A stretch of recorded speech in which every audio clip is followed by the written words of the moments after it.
Create with Fran Sidney. Hello everyone and welcome to the show. This is Fran Sidney and this is Create with Fran. So we are on episode 168 and today we are going to talk about emotional eating. On the way up to Christmas, we are all worried about putting back all the weight that we tried to shed for the past 9 months. And what happens is we're terrified about October and November leading up to Christmas. We're starting the parties, we're earlier and earlier, the food is there and it's so impossible. And all your work will go away. Why? Because we can't control ourselves, because sugar is addictive, just like cocaine and heroin. But why? Why do we keep eating? What are the deeply rooted reasons why we cannot control the eating and then we go on diets? You know what? Diets don't work. Let's talk about it with my friend and our guest today, Annabella Zeiddar. Welcome to the show. Thank you, Franz. So let's start with a few nice questions. I'm just going to make my little video smaller so I can see everything. So Annabella has been talking to me a lot about food and she talked to me about her childhood when she was already on a diet. When she was a child, I was just reading and I was like, how could it be? So please tell me, what are the pain points of this emotional eating? How does that work exactly? Because a lot of people won't even know they were suffering with emotional eating. So how did we start for you? So for me, I was 10 years old when I was put on my first diet, and I wasn't even overweight. This was actually back in the 70s when kids weren't particularly overweight generally. But the school nurse came and weighed us all, and because I developed earlier, I was taller, and I weighed more because I was taller. And so I didn't fit neatly onto her little graph. And so a letter went home to my mum. I'm too heavy. I need to go on a diet. And I was put on a diet. And I remember sitting with my mum with a little plate with some Ryvita and cottage cheese and some celery. And it was pretty awful because I'd go to school. My friends were eating their kind of, nice sandwiches and some cakes and sweets and things. And I couldn't eat those.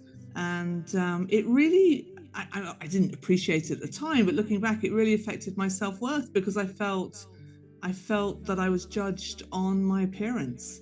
And it led to decades of dieting.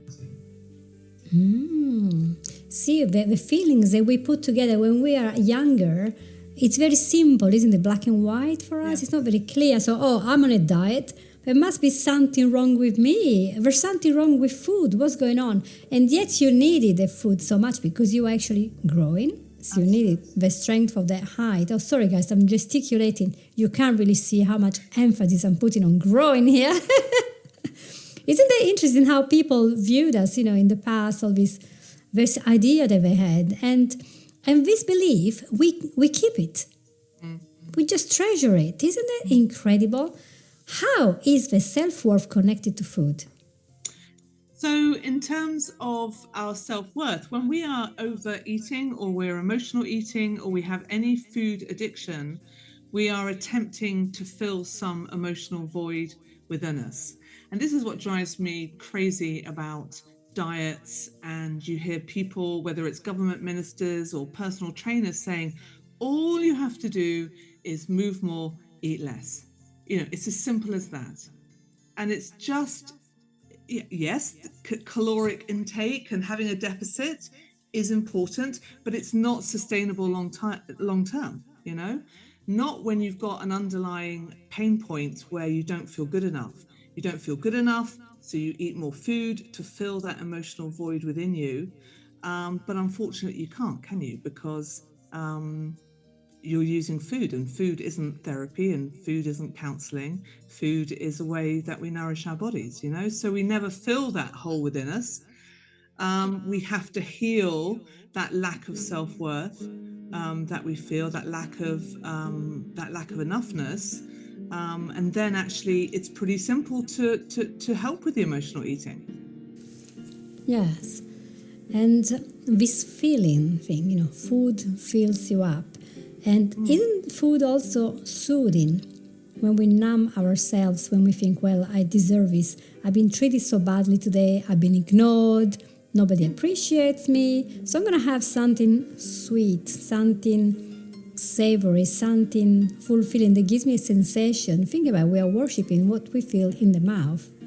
It's the taste buds, we're worshiping the taste buds, but in the end of the day, we're not, aren't we? At the same time, we're thinking there is this deep-seated pain, and we're doing something about this, and that's quick. But as soon as we eat, there's a point when we will know that food is going to be stored somewhere in the body, because there's no way we can exercise away excess food, unless we're in the gym 5 hours a day, which is not really possible.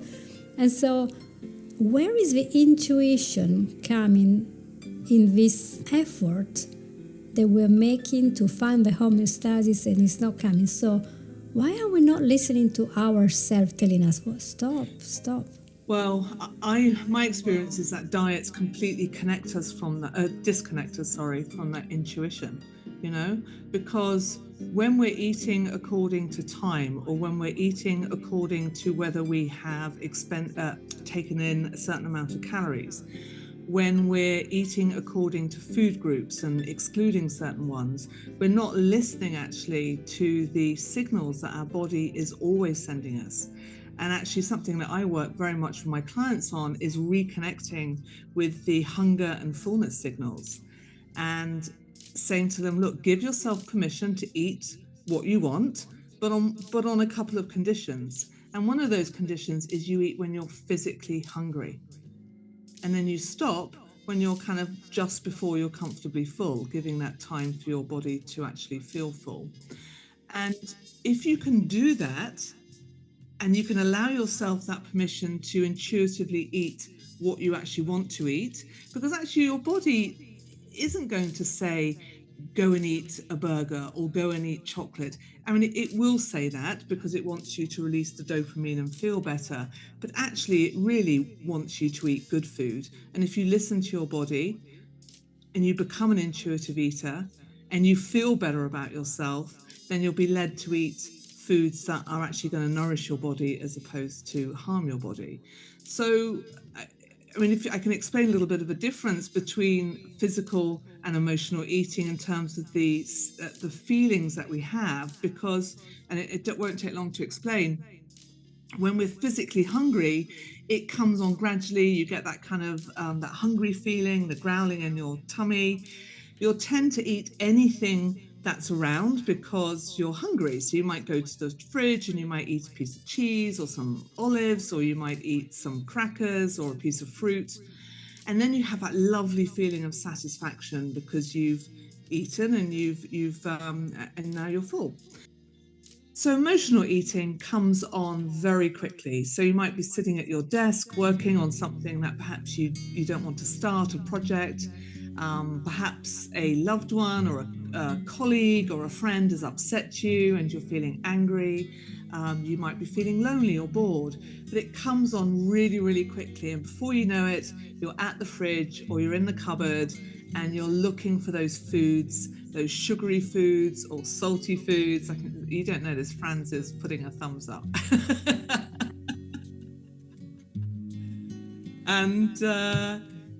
And you want those foods. It's particular foods. So you might see other foods, but you're not attracted to those foods. So you eat those foods, and because you're trying to fill that emotional void within you, you keep eating and you keep eating. And that's why you might eat a packet of biscuits or you might eat a couple of cakes, because you can't actually become full because you can't fill that emotional void within you with food. So when you realize the difference, actually, you can check in with yourself. So when you go to get that food, you can become more aware and like, actually, am I physically hungry or am I emotionally eating? And I do have a question here, because isn't it interesting that for a lot of let's say in a lot of cases, we want the crunchiness, we want the experience in the mouth. I mean, how many people that do emotional eating will sit there and have lettuce or a very bland food, a bit of oats, or some rusk, or some plain bran. the want. They're looking for something that there is like an experience in the mouth, something tingling, like it's a pleasure. We're looking for that pleasure. But we're also looking, I mean, I know chocolate is all right, but ice cream is an exception. But we do like the chewing part, which I think, because I've been working so long with anxiety, the chewing, just like in bubble gum and biting the nails and holding things, helps to release some of the tension. So it's more satisfying than just drinking a smoothie, for example.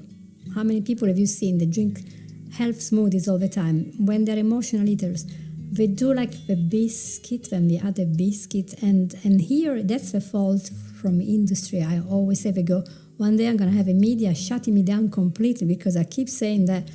Because haven't you noticed when you pick up like a crack, like the very famous, what we call it, Ritz? I think you look at the quantity of, there's just enough oil and sugar and salt. You keep having more. You can't have 3 or 4 biscuits. Nobody said we couldn't have 3 or 4 biscuits. That's fine. Have the biscuits, have a little bit of cheese, have a bit of hummus and a salad.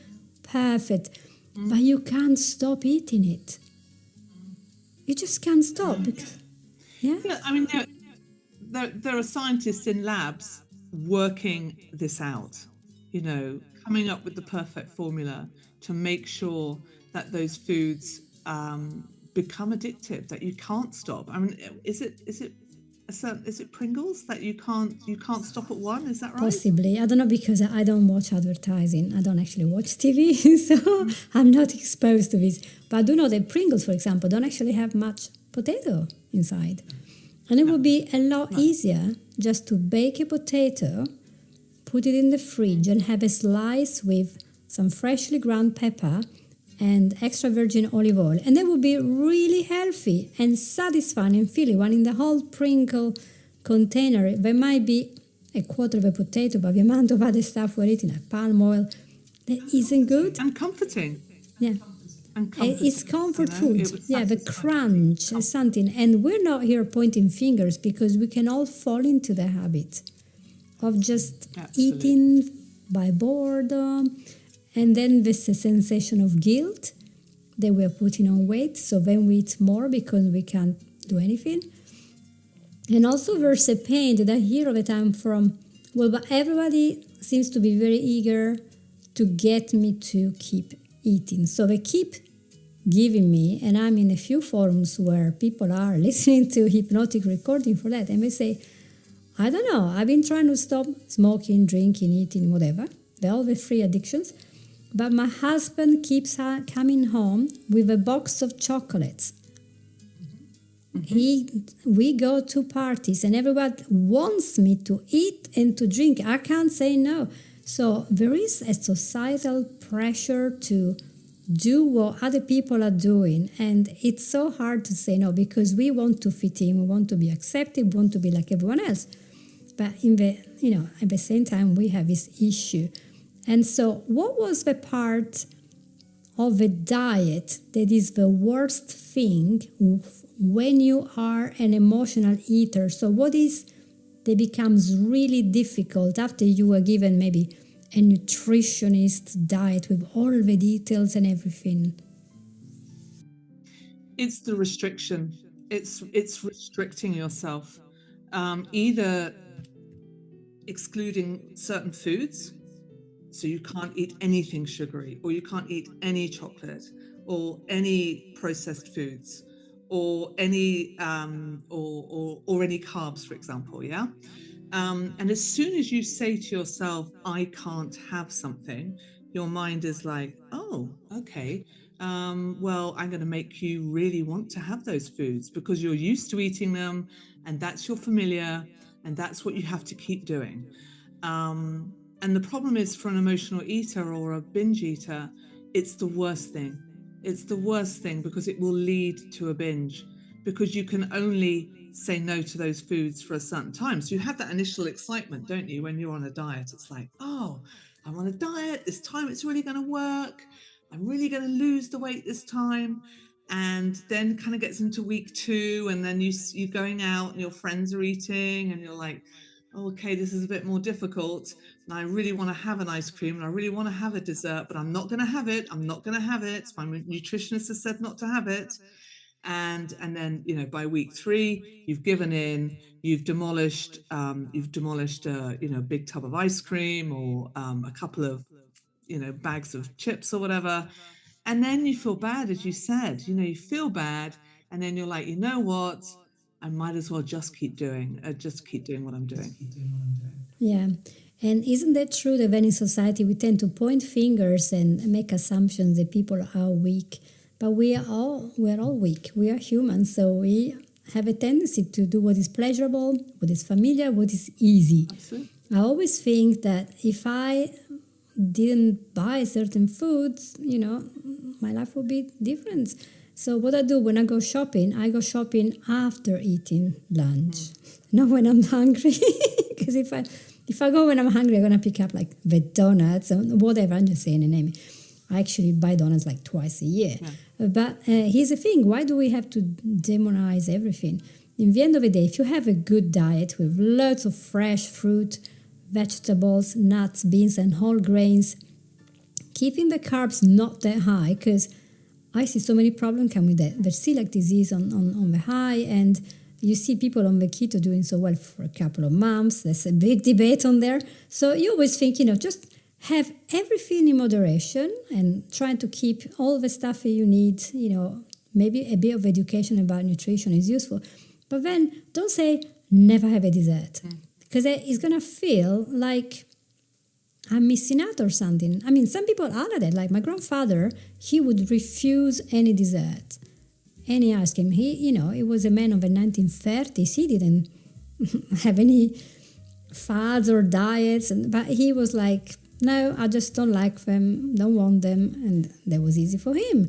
But nowadays, we have so much sugar, and I think the problem is sugar is in everything processed food that we buy. So it isn't just the ice cream, the cake, it's there, it's everywhere. So it's very easy to keep adding the ketchup and the sauce. Even I picked up sometimes even abroad when I was in the States, when I was in other countries. I saw the ingredients on the bottle, literally, tomato sauce in Italy will have tomato, salt and basil. Then you go abroad and it's got like 20 ingredients and for sugar. So it's really hard to stop. I mean, they've got, I don't know how many it is in ketchup, but there will be teaspoonfuls in that ketchup, As you say, sugar is prevalent. It's absolutely everywhere. But I think, we have to stop, as you said, stop judging foods. No one food is responsible for where somebody gets themselves in terms of their weight and their health. It is all about balance, and it is all about allowing yourself, a sweet treat from time to time. But I actually say to my clients, it sounds counterintuitive, but I say, if you gave yourself permission to eat what you wanted to eat, because I say, I can't stop eating chocolate. Okay, but if you gave yourself permission to eat at lunchtime and then this evening, and then you could have some for breakfast tomorrow, and if you wanted, you could have some for lunch and dinner tomorrow, and then the next day, is that desire as strong now? And they're like, well, no, it's not. And it's like, okay, so if you say don't have it, where's the desire? It's strong. So, give yourself permission to eat something, but pay attention to those signals that your body is giving you, and don't make it the rule, make it the exception. That makes a lot of sense, especially thinking about the science behind this, because if you have something every single day, eventually you're not going to savor it that much. But if your taste buds have not had it for a while, the flavor explodes in your mouth. There's something about the neurotransmitters and blah, blah, blah, blah. We don't want to know all about this Huberman Lab stuff, but yeah, it's much more intense. And think about all these connoisseurs. They have the wine and they have their cup. I don't drink wine, but I know the smell of grapes faintly because I don't really have a sense of smell. But if you hold a cup with Charlie's under your nose and you're there just feeling kind of all this, the bouquet of stuff coming to you, and you have an experience there that is coming all over your mouth. And then if you take a minute to do that for chocolate as well, this is science-based. It's not me just talking about chocolate because I'm a chocoholic. if you take some time and then have a small amount, it just works a lot better than just having chocolate bars, a kilo chocolate bar. Don't you get fed up? I mean, if you keep scratching the same area, eventually it's going to go numb, isn't it? Or it's going to bleed. So there is something there that can help us to really enjoy food for what it is. It's like fuel. It makes you feel better. And there are things that we don't tend to cut out, like inflammatory oils, that are more damaging than just eating too much. So really, general education of what real food is, like go to the farmer and see how he's raising those animals that you're eating, and see how he's growing the food sprayed by the farmer with pesticides. Is it? Can you find an organic one? That's health, because you're having all these chemicals inside your body that are disrupting of your endocrine system as well. So there's so much thing, but instead of going through every single food, just go and say, right, I need to decrease my weight. Should I say lose? As lose is not very good when you want to find it. That's what Marisa Pierre said. Yeah, you want to release weight, shed weight, let go of weight, but don't say lose. Yeah. Do you know why you don't say lose? Yeah, we want to release, because if you lose it, you're going to find it again. So that's what Marisa Pierre said. I stick to that. And we want to find a way to say, okay, I can eat this and I can eat that, and I don't want to eat this other food because it's not good for me. Because, not everyone will react to the same food, And I think after that, we'll become very intuitive. We'll realize some foods are making us feel not well. For example, I love cakes, but I hardly ever have cake. Very, very rare. Maybe twice a year, 3 times a year, a slice or two.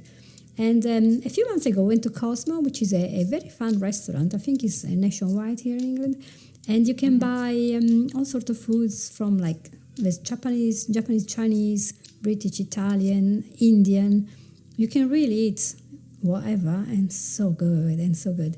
But the problem is that there is too much of it. And so usually by the time we get to dessert time, I don't have space for dessert. And they have all these desserts. So once I said, I'm going to have all the desserts first, and then I'm going to have my normal meal. And I ended up having the tiniest meal ever, because I felt sick after eating the equivalent of maybe 3 slices of cake, normal cake. It was just too much.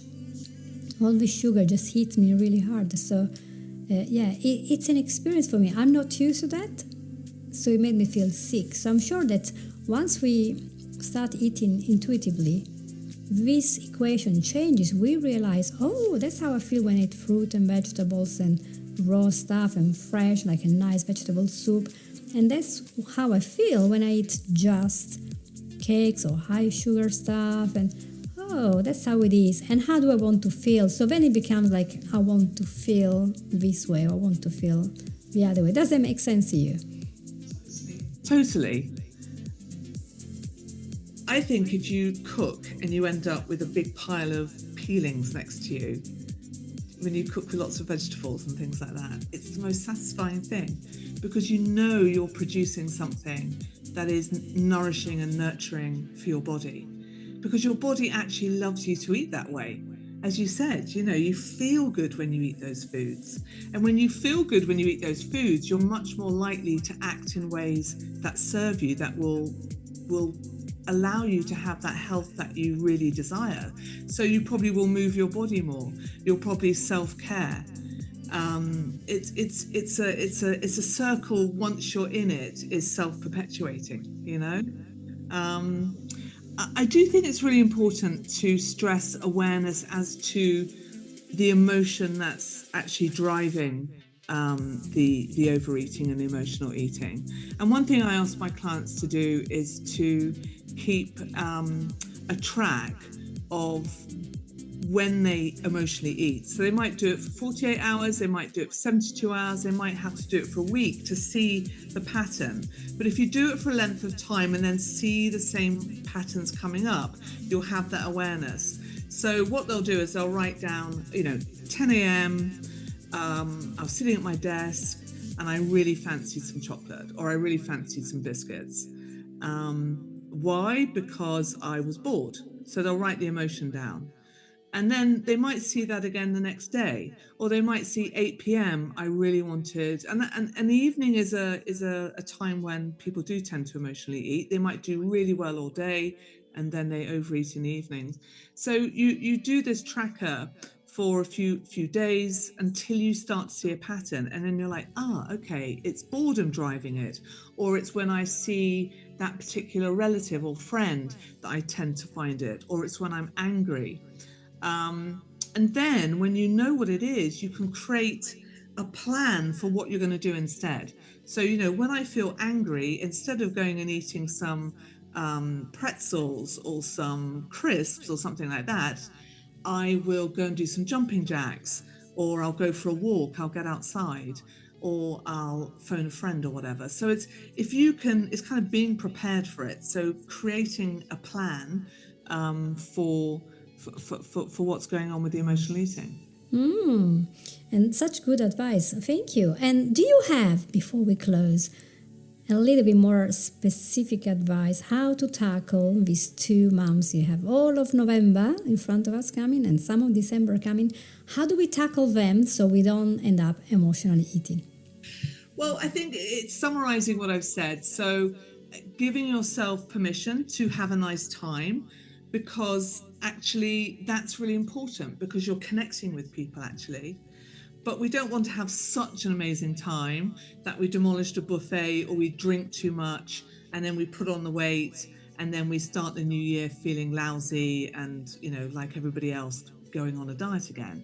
So I think it's having that balance, giving yourself permission to eat what you want, paying attention to those signals that are going on in your body, and just having awareness as to what's going on. But knowing that actually you going out with your friends for a nice Christmas dinner, or seeing your family because it's a special event, is really important as well. But caring enough about yourself that you don't eat so much that you overdo it. Yeah, I think that the caring is the most important thing, because sometimes we don't think we deserve it. Or what I heard from some people that I interviewed is that there's a point where you've reached so much weight, you are past any possibility of ever being skinny in your mind, and you think there's no way I can possibly endure a strict diet.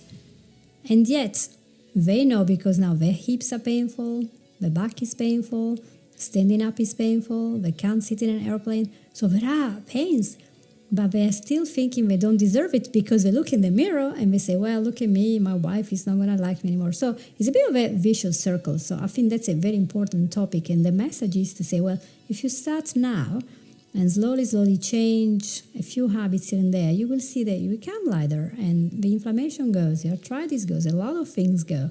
And what I would like to do is to invite you officially live, so you can't say no, to come back in January. Okay.